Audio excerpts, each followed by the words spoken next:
from working with Tastemade, my career, I just feel like success happened overnight, if I'm being honest. Like they put me in charge of like a lot of videos and like I got this opportunity to work for IMDb. 2021 was my peak. I was like one of the lead editors at IMDb doing their TikToks, doing their career retrospectives. I did something for Netflix during AAPI month. Did something for like BET. It all started from like doing videos where I wasn't getting paid. Hey everyone, I'm very proud to represent our sponsor for this podcast. We're actually located here in Santa Paula inside A Plus Branding. They're your one-stop shop for promotional supply products such as t-shirts, custom hats, custom apparels, you name it, they brand it. A Plus Branding provides all your promotional needs. They also provide vinyl decals such as stickers. They even did this wall here for me to make sure that this room is branded properly, to make sure that the guests that do come here feels that experience. It's also a really cool partnership because we work directly with brand owners, business owners. So when they come in here, they also have a one-stop solution for their needs. So make sure to go ahead and check out A Plus Branding. You can check them out at their website, aplusbranding.com, and you can go ahead and request a quote from them. Now back to the show. What is up, everyone? Welcome to another episode here at Voiced Podcast. You know, here at the podcast, we like to create. We like thinking about innovation. We strive on values, right? So recently, about, I would say a month and a half ago, I got invited to a local film to showcase his 8-year filming, which to me was really incredible, especially coming with similar backgrounds. And I got a chance to connect with them through social media, through a friend of mine who was recently on the podcast as well. And, you know, I had the opportunity to learn about him, but also know about what he does.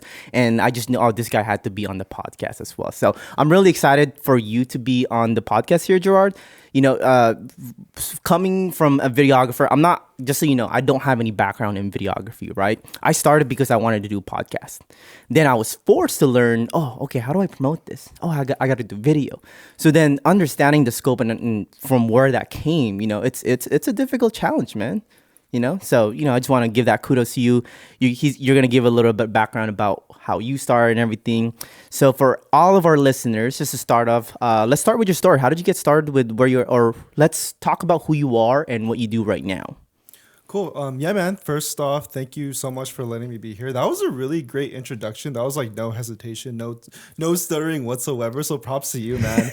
Also shout out to like you for making me feel really comfortable. I really like your place. Thank you. But yeah, just a little, you know, how to give you a pat on the back. But yeah, so my name is Raymond Gerard Braza. Everyone knows me as Gerard. I prefer being called Gerard. Fun fact, I do have a twin brother whose first name is Raymond as well. So like, you know, and this will correlate with like my story and my identity as a person. I guess I'll start with that. So like growing up, I've always had like a difficult time trying to like really find who I am, and not really more of like, not just like the name aspect of it, but we were, you know, growing up in a Filipino background. Like I guess it's common for twins to have the same first name, you know, and like even on the roster in kindergarten, like they would both call us Raymond, and I would hate that. So we kind of both people who knew me, like family, they would just call me Gerard. And my brother named Angelo, they call him Angelo. But at school, they both call us Raymond. Right. But I ended up taking the name Raymond throughout my trajectory, which not that important, but just a little fun fact. I had to like, a lot of my friends had to switch from calling me Raymond to Gerard. Yeah, I think the first time I started calling it was Raymond, and then people asked like, "Who's Raymond?" I'm like, "Are you serious? Like, wait, did I get the name right?" Yeah, so like, I mean, now it's like, oh, Raymond Gerard Braza, not just Raymond. You know, They also like call you G Rod or G-Rad. Yeah, that's G-Rad? that's Okay. a little fun nickname. Okay. You know, that's a little fun nickname. But yeah, Gerard, G-Rad. Gerard was actually my name, but Gerard's a nickname. That's like another fun fact. That's crazy. So, roots Raymond Gerardo Braza. But yeah, to start from the beginning, I've always had trouble, and I apologize if I go on these ambitious tangents, but I'll try to keep it as linear as possible. But yeah, so identity was a big thing, especially growing up having a twin brother. I always felt like I was being compared, and I felt like everything was like a competition, you know. And I guess the only good thing from that, I am a competitive person with myself. You know, I always strive to become better than I was yesterday. But with identity, it was more like, okay, how can I do something without feeling judged? And of course, like, I guess not judge, being compared. And human instinct, when you see twins, you're always going to compare. Oh, like, he's older, he's like fatter, he's skinnier, whatever, like stuff like that. And I dealt with that like my whole life. And I wanted to do something where it's like, I don't want to do the same thing as my brother, because then they're going to be like, oh yeah, they're twins. They do the same thing. For sure. And granted, we did do the same thing. Like, we like, you know, surprisingly as twins, we did like doing the same things. But, I guess I started realizing, okay, he's doing dancing and I like dancing at the time too. And this was like, I guess like elementary school. We both like dancing and stuff. But I wanted to become my own person. And this, like the whole dance stuff, that'll correlate to my story now and who I am now, because dance is a big part of my life. For sure. And that's just something I wanted to preface. It was a long journey. But let me run it back. So we've always both been creative, but for me, I'm all about memories and cherishing moments and stuff. And I've always wanted to, I guess, document like certain things, because I didn't really have like we all had like a rough childhood, you know, as cliche as that sounds. But the only rough thing about me was like identity and stuff. And I wanted to really show people, like document everything I do, so that I can prove to people I'm not the same as my brother, you know? And it was not really like a vendetta against my brother or anything like that. It was just more like, okay, let me do something that's a little different, but also still have the heart to do it, because the intention is there and I like doing it because I like doing it. For sure. And I learned that, you know, I learned that later on, that like, okay, I don't need to prove anything to anyone, you know. But would you say that you started off from that kind of angle? I did. Usually most people, you know, when they start comparing themselves, it's from a foundation of like, well, I don't feel valued enough, so let me change things up myself, you know? Yeah, especially because like I always felt like, as being a twin, that like my story was going to be written for me, when it shouldn't be like that. Yeah. Life shouldn't be like that. You are your own person. You make your own pathways and stuff. Damn, you are a filmmaker. Yeah, and that's where, like, as you know, as cheesy as this sounds, like as a film nerd myself, like I wanted to tell a story with like the movie I made today before someone else tells it for me, because I don't want my life to be in control, or any bias or stereotypes that I love that. people all go through, twins go through, Asian Americans go through. Oh, for sure. And I wanted to break that. And when I was little, I didn't really think about like, race wasn't a thing, you know. I'm Asian. And Were you born here or in Philippines? I was born here. Oh, okay. I was born here. Cool. I was born here. But we can get to that. But starting off, apologize. That was like, I don't want to jump No, you good. tangent to tangent. But I started to do film, like I said, because I wanted to do something that my brother didn't. But then I realized, okay, this is fun. I love recording my mom's smile. I love recording. That's sweet. I love recording the road to Disneyland, because I'm like, back then there was no Siri and stuff, so I would just record the roads with my grandpa and my uncle, who they're the ones who got me into filmmaking. Or I would record the roads, and like just like the fact that you can play back your life during that moment really just, you know, it makes you appreciate things more, and really just enables you to think, I can do more in life, you know. And I did that. I can say I did that because of a simple, For sure. looking at the camera screen. So that's basically how I started. Like, I just like memories, and I loved hanging out with people. I love watching horror movies. I remember I made a little short film with my cousins. Nothing serious at all, but it was called Oxnard Horror. And I'm pretty sure I still have it. and I actually thought about like showing you some clips for you to put in, like, Oh, okay, okay. you know, like, 'cause, yeah, we could put it up. Yeah. yeah, but I need to find it, dude. That's Just like send it to me, very you know? that's very it's very old JVC. But yeah, a JVC camcorder was like my very first camera. I think like 1998. I've been doing it for a while. Okay. You know, and I guess in a sense I wouldn't really call it cinematography, videography, whatever.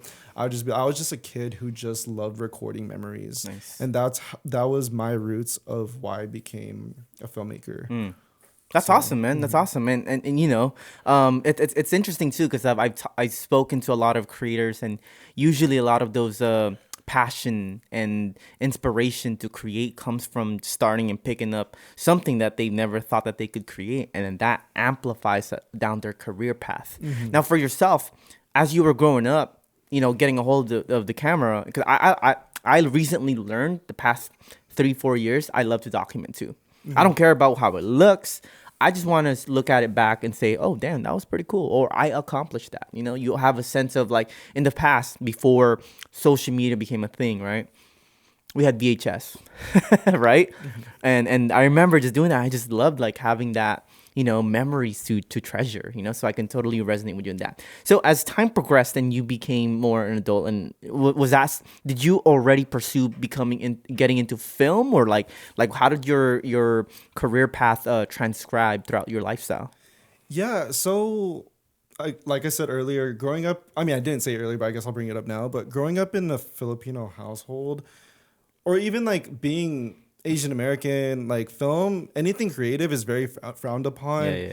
And it's just, you know, and that's another thing about identity. I was so insecure of like showing people, oh, I like filming, whereas, oh, my brother is doing, and he's an engineer, you know, that's an example. But, or my sister's a nurse, that's true. But I didn't want to be that, and I didn't want to just be, I guess, a stereotype, you know. And I was going through many stereotypes. Oh, I'm a twin. I do the same. I do the same stuff as my brother, you know. And I'm Asian. I'm gonna pursue engineering For sure. And leading up to like college, so like before I get into that, I was filming skateboarding. And that was just, you know, I love documenting stuff before I got into narrative stuff like writing stories. So I got into skateboarding. And that's another thing about identity. I found skateboarding, but secretly I like dancing. And I would dance on the side by myself, and I would just be ashamed. Like I can't show people that I can dance or like I like dancing. And that's very emotional for me because yeah, it was really hard because like my brother wanted a spotlight, and I get that, you know, we're twins. Right. We want to be different people. That's another reason why I couldn't do Eminon, you know. Byron knows my whole story. Yeah, a lot of people don't really know that about me, but that also correlated with my story of why I became a filmmaker, because fast forward to after graduating high school, before I went to Cal State Northridge, I studied computer science, and I only did it just to show my parents, I'm doing something, you know, because, you know, oh, you're not going to make it in film, like all that. And I got that from like a lot of people, you know, and that's no shade with any of my friends who supported me, but it's like, I've got that with like, not just my parents, like it's just in general, like no one really believes you. Oh, I'm going to make it in the industry. No one really believes you until it happens, you know, and people are just so impatient to like call you out when like, no, things take time, you know? And before I transferred to CSUN, I actually transferred as a cinema and television major, but my dad didn't know that because he was in the Army. He believed in traditional values. Yeah. He was the one paying for my tuition from the GI Bill. So I actually lied to him and said, oh, I'm going to transfer as a computer science major. Yeah. So I lied. And then he didn't really know I studied film until the day he went to my graduation. Really? Yeah, a lot of people don't know that. So, what was his reaction when you did graduate? I mean, he wasn't mad. It was just more like flabbergasted. Like he was pretty in shock. But I'll get into that. But during that time, I was kind of like being Hannah Montana. Oh yeah, I'm studying engineering. It's cool. You know, I'm growing up as an 18-year-old, whatever, like because like you come of age, in high school, but you also come of age like you really know the real life after high school. You lose friends and stuff, and at that time, like I kind of felt like an outcast because I was still skating, and you know, stereotype with skaters. Oh, your friends are like druggies or alcoholics and stuff, and I can get where they're coming from, and I obviously and I'm not afraid to admit this. I did go through that, but I was just I don't know. I was just having fun. Like, okay, I'm filming skateboarding. Let me see if I can get into filming skateboarding as a career. Fast forward to college. I studied film. My mom knew. My dad didn't know because my mom is my number one supporter. But fast forward to there, like I was filming skating, and I got an internship for this company called NKA Vids. I don't know if you've heard of Nigel K. Alexander. He's like a prestigious. Sounds familiar. He was like, I mean, I think he's still popping now, quote unquote popping, but he's he's pretty well known in the YouTube skate industry or skate industry in general. He's worked with like Primitive and I think one of my guys here might know. Yeah, they're big in the skating world. Yeah, and that's where I kind of made a quote unquote made a name for myself. That's how people knew me. Oh, because I was on Nigel's YouTube channel. Don't look it up. And you were making his videos? I was making his videos. I was editing. Gotcha. More or less, I was mainly editing, getting skaters together, driving around. It was fun, you know. I got to work with like Mountain Dew and like Taco Bell. I worked with like a bunch of companies, and yeah, shout out to Nigel. He helped me with my career, and he also helped me realize I like editing. Yeah, you know, wow. I really But fast forward to when I graduated, the day of graduation. I was secured to work with Nigel full time, and I know I don't like talking about money, but at that time, and this is where like my dad was kind of right. Like, are you sure you want to work with the skate company where you're not really making anything? And in my head, I'm like, you're right. Like, yeah. And my dad actually knew someone from Oprah Winfrey show, and I kind of got offered a job. Not really offered a job, but like he knew someone from Oprah Winfrey, and he said, Gerard, like I'm not mad, but you know, there's a you can potentially work with Oprah Winfrey as an editor. It's cool as fuck.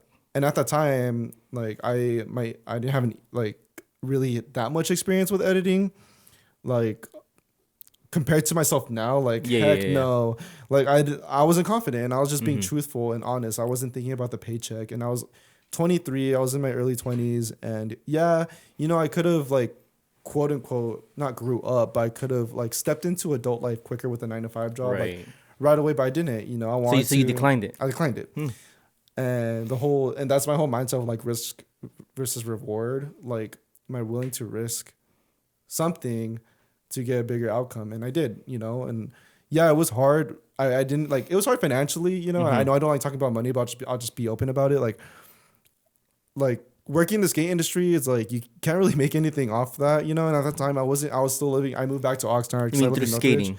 Yeah, through skating. Okay. I was like filming skaters, you know, working with like we did a lot. Like I said, like I went to Do Tour. I did a lot of cool stuff, but I knew there was gonna be a time where I had to stop, you know, because I am an adult. I have to think about my bills and stuff. For sure, yeah. But I talked to my mom about it. Unfortunately.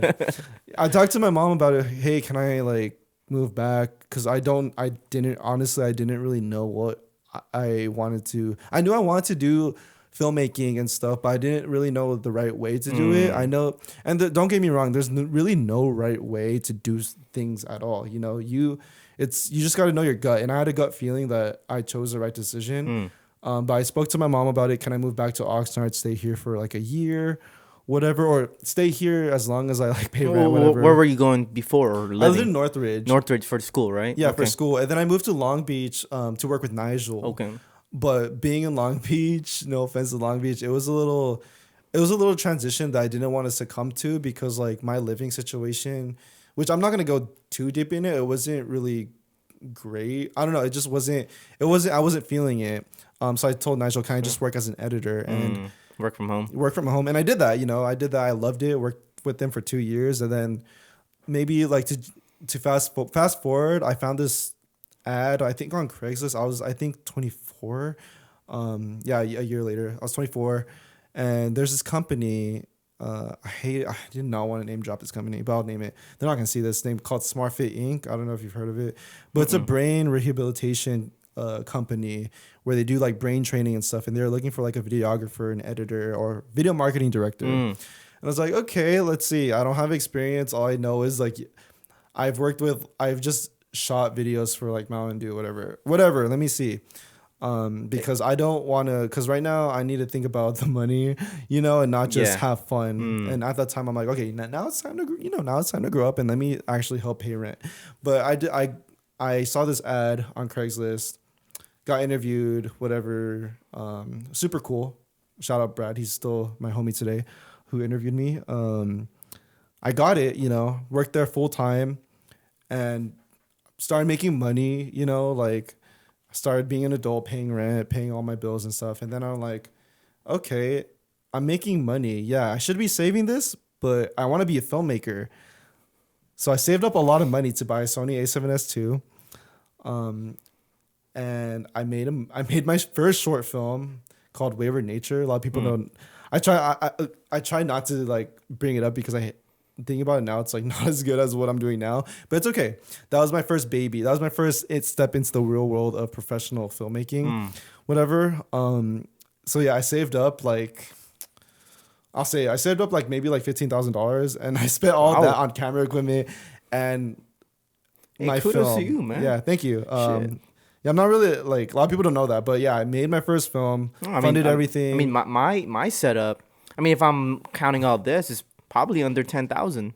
Yeah. And then as time progressed, I knew what to invest in. But yeah, for sure, when I first started this stuff, they were probably under 5,000. Yeah, it's expensive, man. Like, and it just takes like, okay, I should be, but it's like, no, this is an investment for myself. And I even told my mom, like, no, this is what I want to do. Like, even if I like my Roy, whatever, even if I don't get any money back, no, this is what I want to keep doing. I need to, this is how you make it in the industry. Like, you got to make something first. And I made it, gone to a few festivals, I didn't go anywhere, but I was still happy with it. I don't regret it.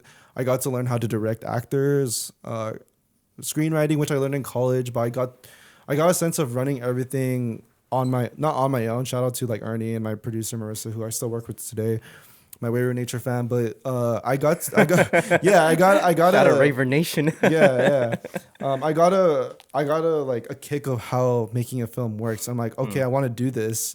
I want to keep doing this even if I'm not making money. And because that's honestly, like, if I were to give advice to someone, that's how it'd be. Like, I've never been a person to like expect someone to like give me something. It's always like I've always worked my butt off, like, to not get handouts and stuff. Like, I'm not like, even with like novelty, which we'll get into, like, I didn't expect someone to give me money to make it. Like, no, I'm doing it myself. You got to have that. I didn't know you got. Okay, I thought that was your. Cool. We'll dive into that. No, no, it was my own money for like, sure. For novelty. Sure. But like, what I'm saying is, I knew I wasn't gonna get. Someone's not gonna give me money to make something that I put my heart into. Like, no, like, that's just a reality. You didn't have any expectations of other people to do that for you. Actually, that's a very powerful thing to do, because a lot of people operate under the transactions rather than their visions and beliefs and faith. So oftentimes that prevents them from actually going after and pursuing the things that they'll do, because they think that it's not going to be realistic. Yeah, exactly. And there is some like pragmatism in doing things, but I knew in my heart that like, no, I need to get like at least an education out of putting money into something that I'm not going to get money back, if that makes sense. Like, it was an educational experience for me, and I wanted that. And now it's like, that was my first time making a film. I made another one, didn't cost as much. I knew like, okay, now I knew how can I make something with limited resources, because you can make something great with no money. Like, you can do it, did that. Still working at SmartFit, whatever. Owning my skill as a writer and director. It was more of like an exercise, like, while working at SmartFit. I was just kind of just, as bland as it sounds, I was there for a paycheck, I was there for a paycheck, and I was just getting money just so I can invest in myself and my films. And 2020 happened, that year, COVID, and everyone got laid off. I got laid off, and I'm just like, okay. So the company you were with the software, laid you off for that year. Okay. Yeah, I got laid off. I mean, not cool, but like, you know. No, it was cool. It was a blessing in the. It was a Let me blessing tell in you about disguise. it. Yeah. It was a blessing in disguise because like I'm like, okay, whatever. I'm getting unemployment. For sure. Let me take this next 2 months before I start looking for an actual corporate. I hate to say that, corporate job, which I didn't really like doing. Yeah, stability is good, but which I'll get into more later. I don't do 9 to 5, whatever. But it's like, okay, I'm not working. Let me just get some creative fulfillment, practice some stuff, you know. Right on. And at that time, yeah, I wasn't money. I was fine, you know. I was like, okay, let me make stuff. So I made little stop motion videos and stuff because I didn't want to just be known as someone who's film skating and just make short films. I didn't want to do that. I wanted to like be versatile, and it was a very rigorous process because like I had no idea what I was doing, but I would get all these lights like this and my Sony A7S and film stop motion videos. You know what stop motion is, right? You're taking a bunch of pictures? Or? Yeah, I was doing stop motion God, videos. that's crazy. Yeah, they're on my Instagram. I did a lot like for like companies, like especially because like home Oxnard companies, because at the time I'm like, you know what, we're all struggling. Let's all help each other out. So I would contact brands like not ask for money. Hey, I know it's tough times right now for me to increase your sales. How about we like it's a win-win it'll help me as a creator seeing if I can edit these types of videos and you get a video out of it. So there's this company, shout out to what's the company called? I forgot, but it's a bakery. It's a cookie company. Her name's Steph. She's lovely. I did a few videos for them. I did something for Institution, like a stop motion video, whatever. Got my inspiration from like Daniel Schiffer, and I gotta give credit where it's due, by the way. For sure. Because I'm very influenced by a lot of people, and that's why I'm the way I am, because what I do is like a love letter to who I grew up watching. So gotta give credit where it's due. But I did that. And there's this company called Tastemade. I don't know if I think you've heard of it now. It's like BuzzFeed. Yeah, you told me about it. Yeah, at the time, it's like they do everything from like home renovations to travel. And I'm like, okay, this opportunity to get like an editor job, producer job. I'm like, let me see what I can. I have no experience besides filming skateboarding, filming corporate videos like workout videos for like for SMARTfit, and doing these little stop motion videos where I was like, okay, this looks cheap. But truth be told, I got the job. They believed in me. They liked my personality, whatever. And I'm just like, okay. Then, I don't know. From working with Tastemade, my career, I just feel like, yeah, it's hard work, but I just felt like success happened overnight, if I'm being honest. Like, I worked with, like, they put me in charge of, like, a lot of videos and, like, and I don't mean to say that like braggadociously. I say that I want to say that confidently. Like I was pretty good. I was getting good at editing, you know. And while I was editing, I was still doing the same thing. I was like, okay, saving up money. I'm doing fine. Let me keep my films. And I kept doing that, you know. And I started doing really well at Tastemade, and then I got this opportunity to work for IMDb. I don't know, you've heard. Yeah. So that was like my biggest. That was like 2021 was my peak. But like in regards to like meeting people and stuff, getting opportunities. But because of my work that I excelled in at Tastemade, I ended up working for IMDb as a. This was all freelance, by the way. I was not staff, but you were a contractor. Yeah. But it was under agencies. Oh, okay, gotcha. So it wasn't really contractor positions, but it was still like I was working under agencies.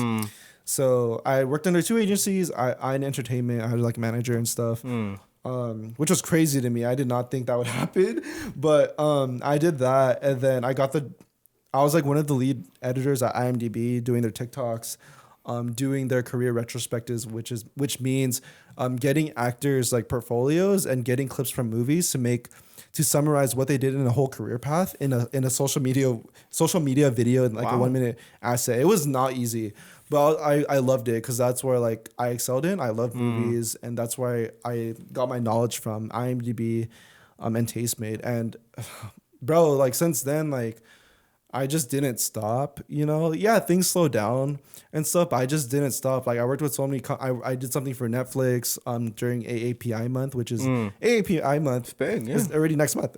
Yeah. But it's already been 4 years since I did that. Did something for Netflix.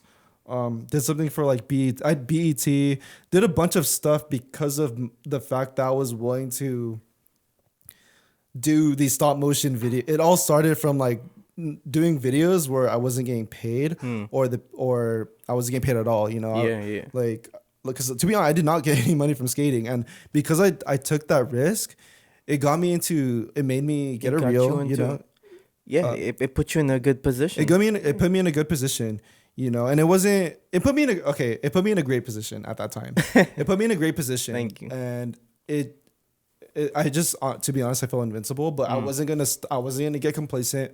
Right. I wasn't gonna stop. So that's why I kept doing what I do. I kept cold calling, and like I was really ambitious. I didn't care. Like even till this day, I don't really care about money, but I just want to create, and this will help me in the long run. Yeah, this will help me in the long run. This will help me become a better person. You know, obviously, like I did have to like learn boundaries, which I'm still learning today. I hold myself accountable for that. Where it's like I don't want to be taken advantage of in that regard. Because there were times when, I'm not gonna name drop, there's this like big film producer head who like he took the soul out of me, and he liked my work, but like it's kind of like those, like I see your stories, and there are quotes where like I relate to it, where it's like it's always the lowest paying clients who want the most out of you, and they try to kiss seen that last one? and they try to kiss your ass. That's exactly what happened with this company. And he even offered me to produce this comic book show, but I'm like, you never paid me. Like, you know, I feel like it was just a testament of how I was, because like I did come off like, oh, my name's Gerard, I just want to learn. But at that time, like I knew my value, and I'm just like, no, I gotta get something, you know. And I knew in my gut feeling that I didn't want to continue working with him, and I don't anymore. So thank God, because he was gonna ruin my reputation, and like, or try to. I didn't. He was all BS. I was not afraid of him. He was just like, oh, I'm gonna, like, I can't believe you didn't do this, like yada yada yada. I'm gonna make, like, I want to make sure you don't make it. I hate saying that, like, oh, make it. Like, there's other ways of making for it. sure. I don't like. I was like, what does that mean? Like, make it. Like, I already feel like. Let me unravel that a little. There's a lot to unpack. Yeah, sorry, that was a lot. No, it's good. Because you're giving me an opportunity to work on a couple of things before we dive into novelty.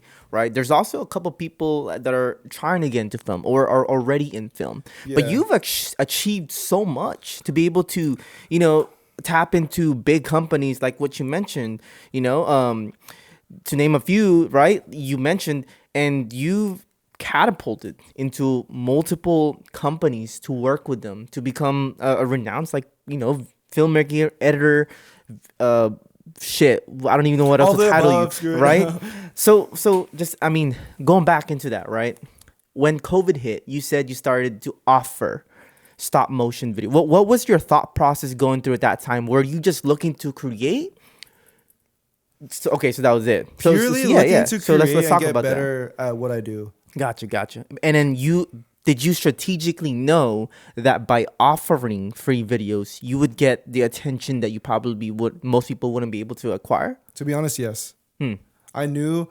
I felt like, again, I don't mean to say this braggadociously. I feel like I knew what I was doing, you know. And don't get me wrong, sometimes I don't know what I'm doing. But at that time, I just had a feeling like, nah, this is gonna pay off. This is gonna pay off. Like, because I do everything with intention. I don't do anything to like please people. I don't do anything in that regard. I know what my intentions are. I know it comes from the heart. Yeah. You know, and I like, okay, yes, there are times when I do have to make better decisions, but I just know at that time, like, if I didn't do that, I would not be where I am today. Yeah, I mean, you from what I'm hearing as well is that you seem very aware. Did you ever take any communication class or anything, or like identity? Because you talk a lot about identity.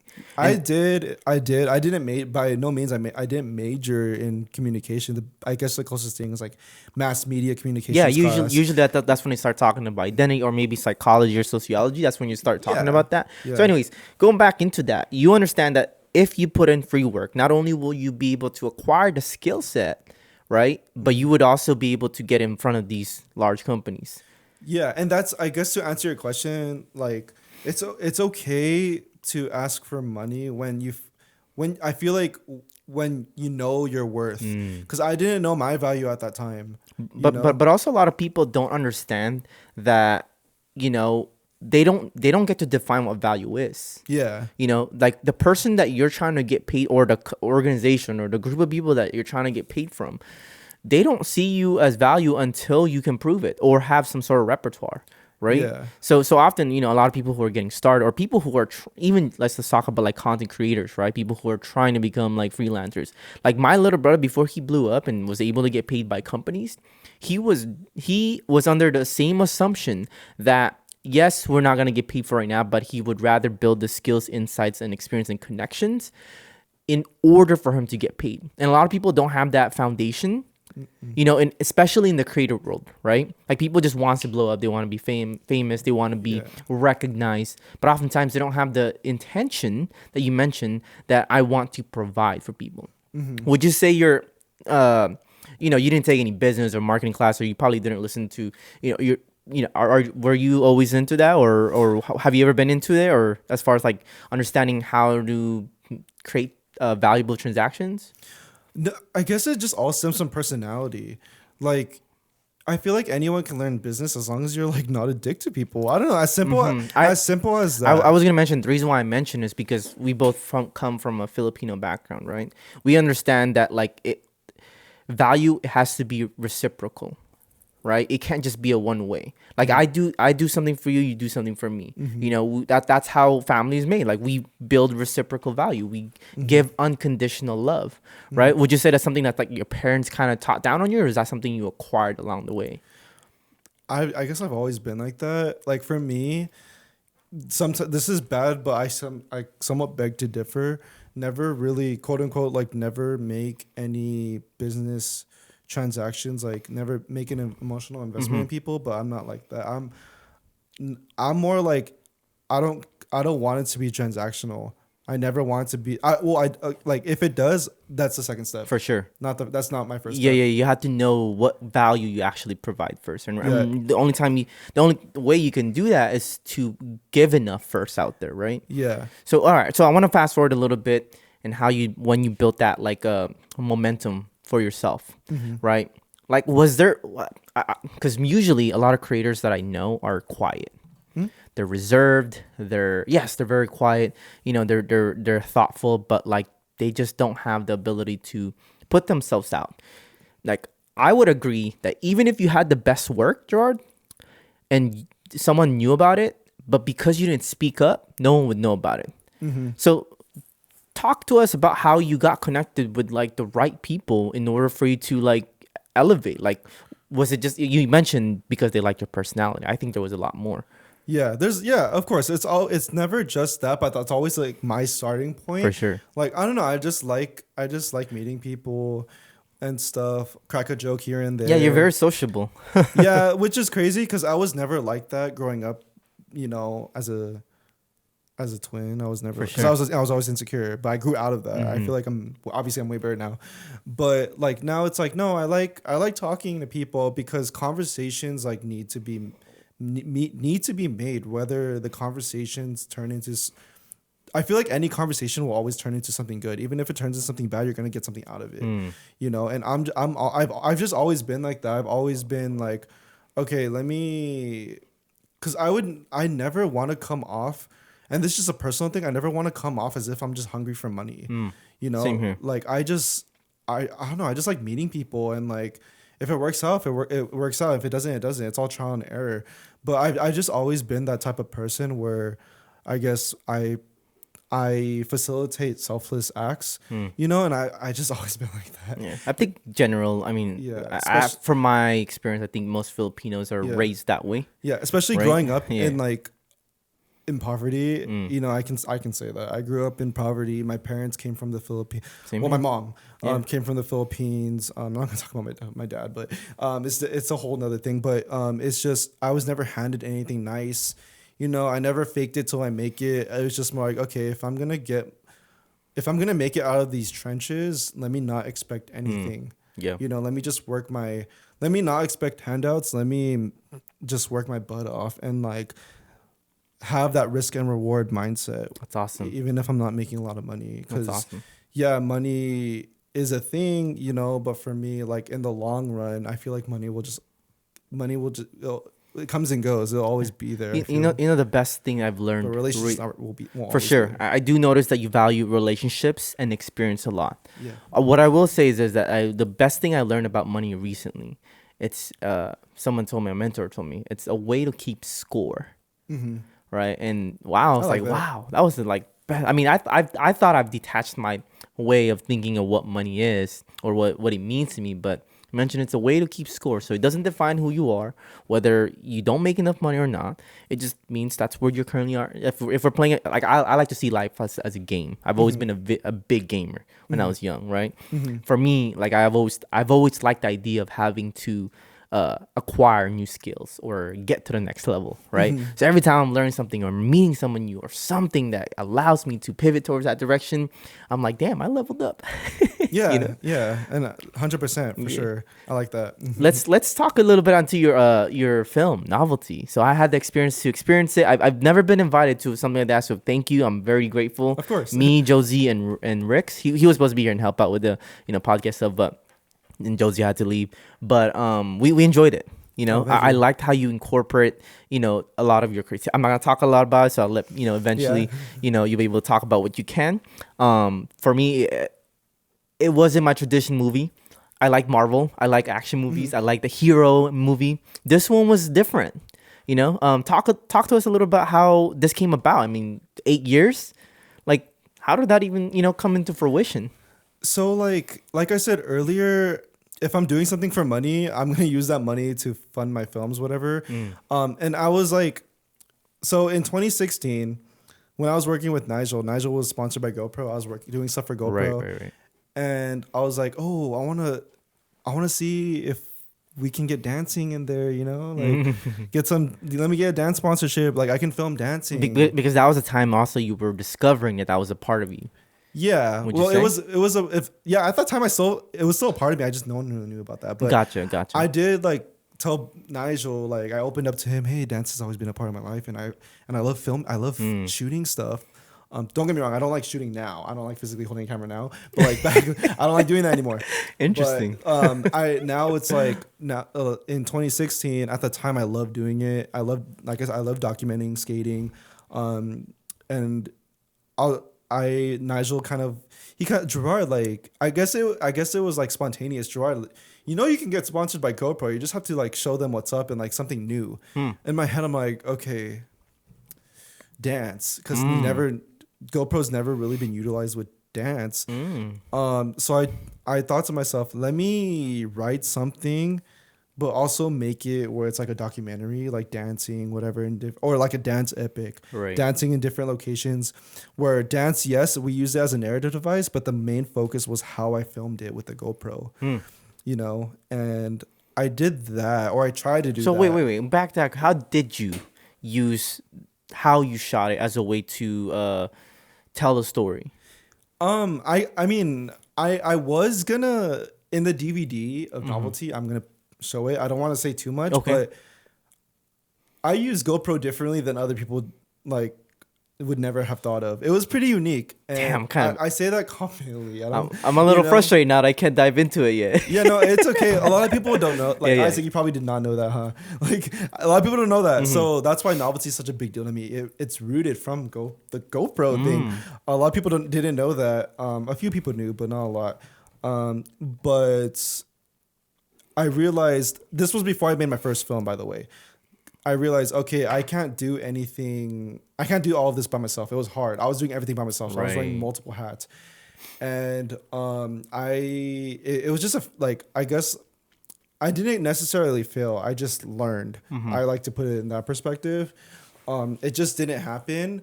And Novelty, the title's always been there. And Novelty before was just, I guess, coined as, something to hold, like an ornament, and at that time it was a notebook, which I used. I didn't really use it I did use it in the movie. Okay. It's in the poster, the paper plane. It was paper. That was my Novelty.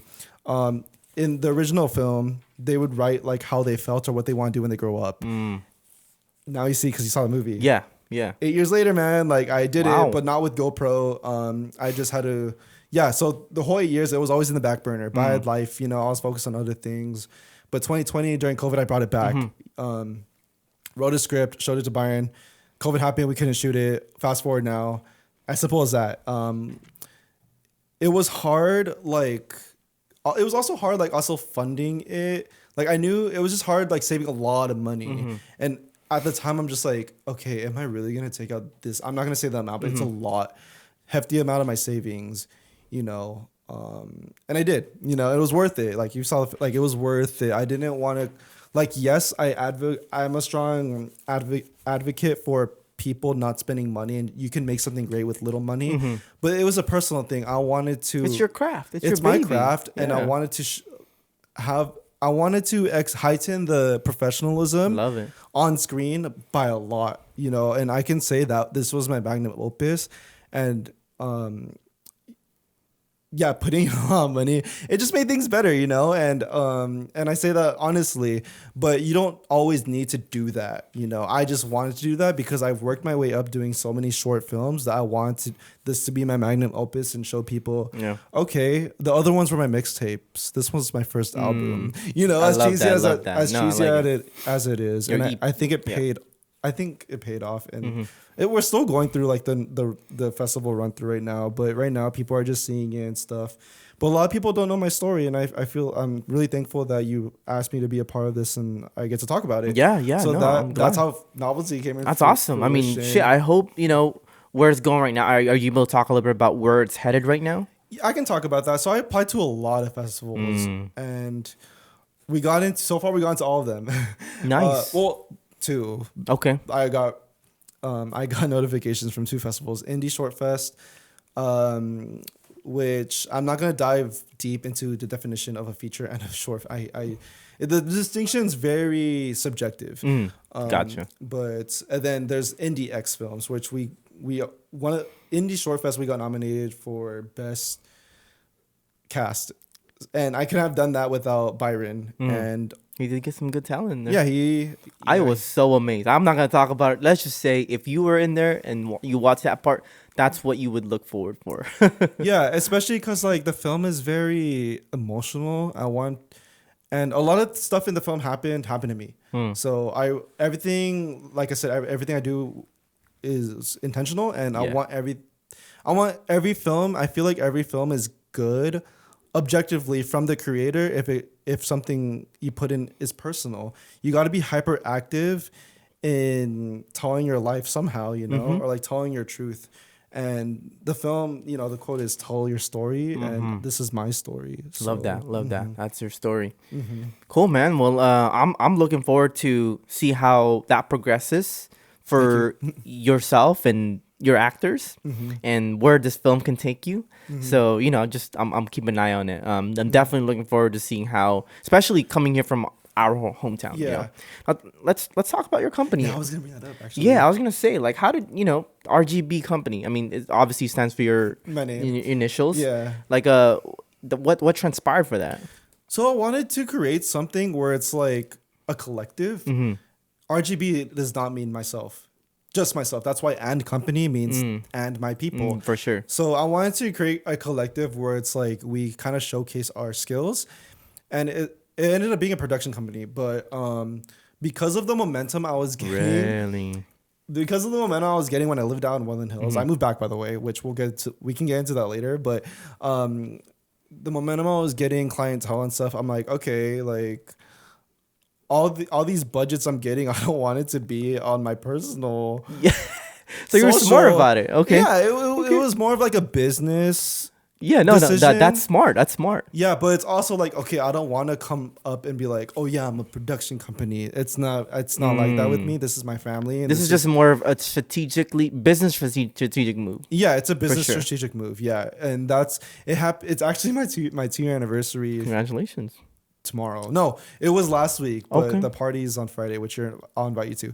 But I guess we're invited to a party. yeah, guys. 2 year. That's why it's very I guess Awesome. serendipitous that we're having this podcast. But yeah, 2 years ago, I wanted to make a company, which also too like it just makes making a film look good. I shot Novelty Part 1 in 2022, and I was transitioning from an old production name called Silent Paradise Productions to RGB, which is more obviously it's more personal because it's my name, but yeah, it's an LLC. It's just something. It just looks good on paper, but now it's like I transitioned from it just for show into something big now. I work with dancers now. Isaac's a part of it. It's a whole I guess like creative agency where it's like I have people a part of it where I can hire them to be dancers on music videos, brand stuff. Like I don't know, you've seen my stuff. Like I work with a lot of companies now, like brands. So brands are hiring like big you brands to acquire these talent, Yeah. and also do the production for it. Yeah, and yeah. That's pretty cool. So So a lot of it's voluntary. Like I told everyone, like I'm not about making money. but they do get. I mean, for them on their end, they get Yeah. experience and build up their portfolio, especially if they're trying to become backup dancers or maybe Exactly. main dancers or actors or maybe they just want more, what's the word I'm looking for? A repertoire or a reputation. You know? Reputation, yeah, and reputation, yeah. That's a one thing for me. Like for me, it's more of like to help people. Like if I Love can that. make it out there, like I could help people make it out there, just sure. so they don't have to work just as hard as I did. But you obviously still put in the work in the right handouts. Obviously, Can't be no hands out. no handouts. And I told my people that, or I told my RGB squad that no handouts. But no, they're all hard workers. But yeah, that's how my company came about. 2 years. It's 2 years so yeah, far. yeah. and How did you come up with the color, or was it? Does it mean the basic colors, or does red, it green, mean blue. like? It was simple. It was very simple. Oh, okay. Shout out to Ryan who made my logo, and shout out to Nicole who actually gave me the name. Gotcha. She's like one of my best friends. I have to shout her out. Yeah, because originally it was gonna be called something else, which I'm not gonna say. It's embarrassing. I'm a little insecure about it. But RGB and Company, it just felt right. Because I did not want to use my name, but it just felt right Yeah. using. I don't know RGB. if you noticed, but I actually set up the lights to kind I of did notice. match up. If you turn around. No, you know? yeah, I noticed. And on top of that, like right behind you. I know. Stickers. Huh? Stickers. Oh, you seen that? They're on black. Yeah. Oh, cool. Yeah. Okay. I noticed things. But, Oh, very good. Very good. I like being surprised. Yeah. Or coming off surprised. 'Cause my appreciation. But no, I did notice, and I really appreciate it. I didn't Yeah. want to say anything yet. The guys over here made that for you with the wine bottle. No, wine I bottle? saw. Yeah. Cool. So we'll give you Appreciate that. Yeah. that. Okay. Cool. Awesome. So I know you have to go because you have a practice coming up. 7:45. About 7:40. Yeah. We're still good on the time. We're still good. Okay. Yeah. A couple minutes before. I want to Yeah. give you some time to travel back as well. It's like 15-minute drive from here. Cool. So as far as like your film and then your company right now, like what's next for you? Like what are you looking forward to? I guess I can tell you what I'm doing now, because a lot of people don't really know what exactly I do, because I like keeping, if I don't have to say something on social media, I don't need to say it, For sure. Because I try to keep it like private, or I don't need to show something that I don't need to, is what I'm trying to say. But right now, I'll just say it. So I'm actually working on a Food Network show. It's my third Food Network show under my company. Love that. Can I say this? I have a manager. He won't see this. Okay. It's called Manits Eats. I'm like the lead producer, one of the lead post producers and editors and stuff on it. And then I have someone on RGB named Kate. Shout out Kate, who's helping me with the trailer. We're coming up with the trailer for it. But yeah, we shot 10 episodes for Food Network. It's going on air. We're almost done. And then before that, we did another Food Network show called Ready Jet Cook. It was a season. It was like multiple seasons compilation. And I have a bunch of other stuff that I'm doing that is just hard to like kind of summarize into as one, But I'm doing a lot. I guess that's my main thing. Novelty, festival run. I'm working with Food Network as a client. And yeah, just doing the same thing. Cold calling, being a businessman, like, hey, let's be friends, whatever. See if I can get a job out. Not get a job out of it, but you know what I mean. You know what I mean. Okay. Yeah. Well, I mean, I do want to pick your brain on this side so that people who are looking to, eventually elevate their career on a professional or entrepreneurial level, let's say someone was trying to work with companies just like how you are as of right now, like what are some advice or tips that you would tell them just to, work on? Yeah, and I apologize. I disregarded that question earlier. I don't think I asked it. You did. I think you, not in that way, but I totally disregarded that. But I'll answer it now, so I apologize. Well, if you did, then that's okay. Yeah. No, it's just so I guess like my thing, like again, a lot of people expect, oh, like I'm charging $1,000 a day to shoot a video, but it's like, show me your portfolio, and they don't have anything. It's like, why should I give you money? Right. I think like just come up with the intention of not being desperate, and just be cool. Like easy said than done, right? But it's just start like a friendship, like when you feel like, and if it doesn't work out, then don't do that. Obviously, like there are boundaries where it's like you do have to think about the transaction as opposed to the personal aspect of business. But I've always been against that. I've always obliged to just trying to become friends first. But for me, I guess just don't expect handouts. I would recommend doing stuff if it helps your portfolio, whether it's shooting something for free, or if you want to be a screenwriter, read scripts like that are free online, but just don't expect that you're going to make hella money right away, because it does feel good when you're doing something you love and you're getting paid for it, but that should never be the intention. Right. And I just feel like a lot of people's intentions, it's like, oh yeah, I'm gonna make it by charging this, and yes, that's cool, your value, but if you don't have anything to show and you have an ego about it, then you're not gonna make it with that attitude. Yeah. And this is all subjective, and this is all what I learned, but that's just like my way of operating. It's like just don't be so thirsty for money, bro. Like don't, like, yes, tell them your rates and stuff, but just never money shouldn't be the first thing. For sure. Never. That's just simplest terms. I think that the key term here is that a lot of people don't know how to learn how to add value. Yeah. Because like at the end of the day, especially if you're starting off, I hate to say, if you have no way to showcase that you provide value to the other person's life, business, or whatever it is they're trying to do, it's very hard to include you in the picture. So a lot of people just need to learn how to be a little bit more humble and just know how to, hey, how can I help this person? And I think that's a cool thing. I don't know, maybe that's why we were meant to be nurses and engineers, right? Because we're always looking to help people. Yeah. Right? That's like in our core trait, especially in the Filipino culture. So I think that's a good approach as well. So then what about filmmakers? I mean, dude, someone who's trying to create a film as well. What are some things that you wish you could tell them, that you probably wish you could, or that you would tell them that you wish you could tell yourself, your past self? That, I guess with money, I hate talking about money. Like I didn't have to put all that money. I could have got a GoFundMe. Anything helps, but it's in my head, I was just so impatient. It's like, nah, I have it. Let me just do it. Bro, I feel because it's hard asking people for money when like, how are they don't have an emotional investment in it. Yeah, no, then yet alone the people doing it, it's just really trying to sell yourself. Yeah. Like what are they getting out of it? How do you start? And it all comes with reputation and personality. Gotcha. It's like, if you don't have anything to show, at least be cool. At least be a little, be a little friendlier. Be more friendly, But for me, like I never had anything to show, so I always had to work on my attitude. And I feel like I've always been the same. I think I have always, I try to be the same person as before. Get if anything better, but Love also that. try to show that I have something, and that's why I still do what I do. Right. But I think I'm at that level where it's like I can do I say this confidently. I can do anything. Oh, fuck yeah. Manifestation is real, and you can honestly do anything, no matter how long it takes. Like I can say I'm gonna get an Oscar, and I say that I just manifest it. I don't give a crap if it's going to take me 80 years. I'm going to get, it's, and I'm not saying I am. I'm just saying that mindset.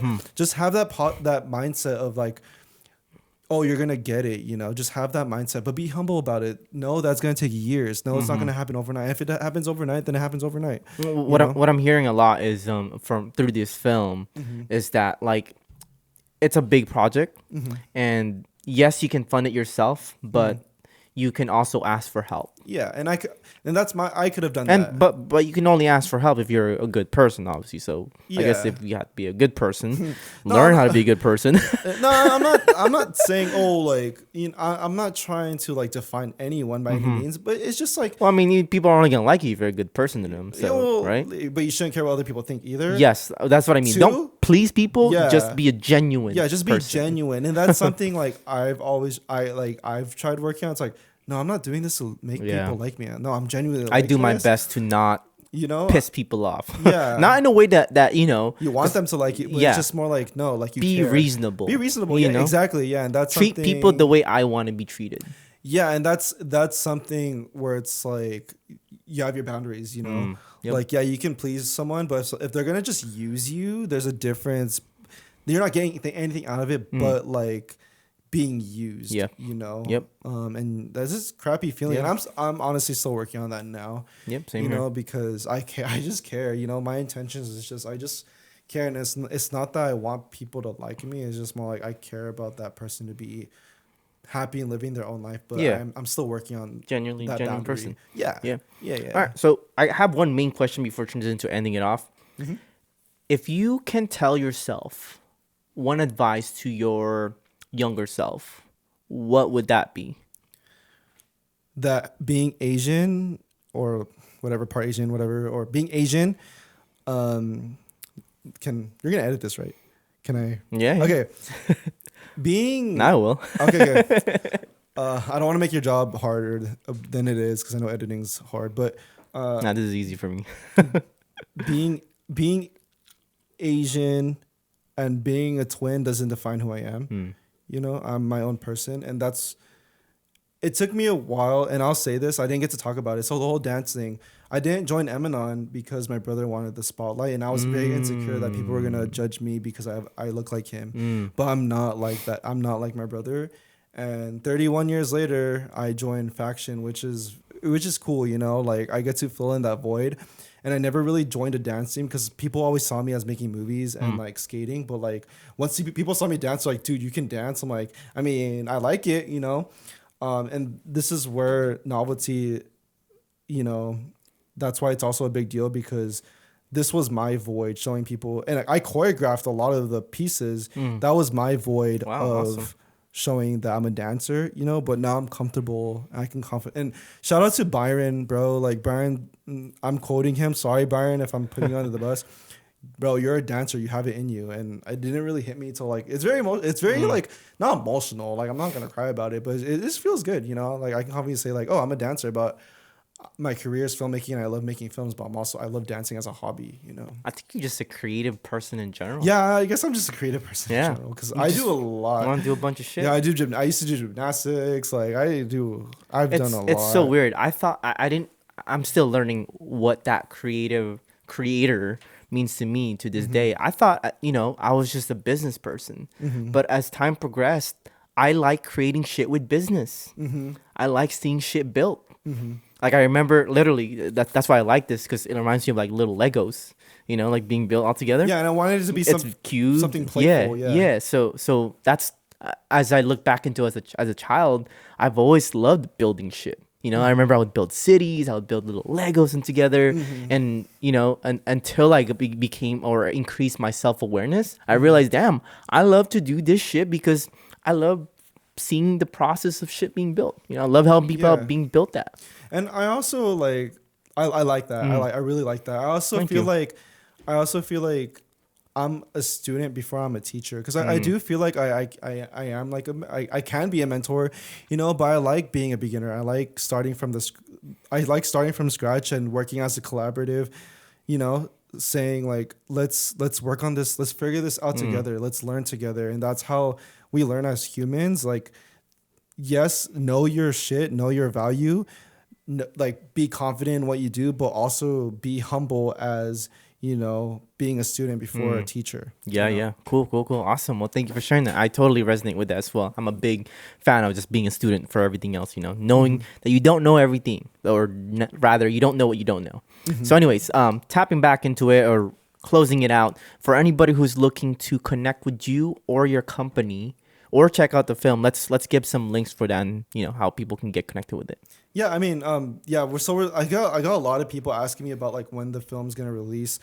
I don't know yet, but have a planned slate for June or July. You have like a marketing kind of around strategy around there, campaign. but it just depends on the film festival. Like Indie X, I think we got offered to I think play it next in May, but that's too soon because we're fixing some things that you didn't see in the first cut. Okay. Yeah, so you saw something early that the public isn't gonna see. Gotcha. So we're just doing a little revision. I'll rewatch it again. yeah. But yeah, we're gonna do a worldwide tour or whatever. But I don't have a really answer That's for awesome. that. I'm just waiting. Okay. So as far as your company and Gerard, how can they get a hold of you?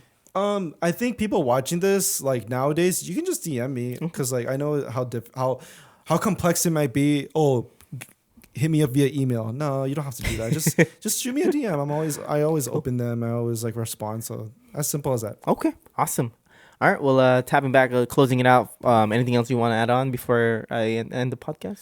No, just want to say thank you so much for letting me tell my story. As you know, the film Novelty is all about telling stories, and I'm comfortable that I finally told my story. That's out amazing. loud. That's amazing. Well, I appreciate you for coming out. Your story with Novelty, and as well as your career path through your profession as a filmmaker, starting with just recording.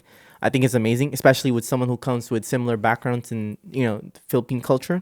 So I'm excited to see where your career pathway is gonna be. And I love seeing people progress. So thanks again. Likewise, thank you so much, man. All right. Well, for anybody tuning in, we'll see you guys in the next episode. Thanks for tuning in. Hey everyone, I hope you enjoyed the episode. We'll be doing more episodes like this where we bring on professionals, experts, leaders to voice what they stand for. So if you haven't already, make sure to follow or subscribe so that you can tune in to the next and latest episode.